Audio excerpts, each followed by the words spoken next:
আলাইকুম প্রিয় টাঙ্গাইলবাসী। বাংলাদেশের এই টাঙ্গাইল ডিস্ট্রিক্টটি ঢাকা বিভাগের সাথে অন্তর্ভুক্ত ছিল এবং আছে।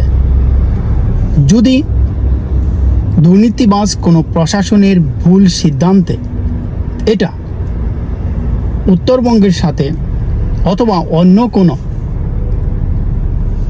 বিভাগের সাথে যোগ করা হয়, টাঙ্গাইলের ছেলেপেলেরা এত ডেঞ্জার, আমার নিজেরই এদের দিকে দেখতে ভয় লাগে।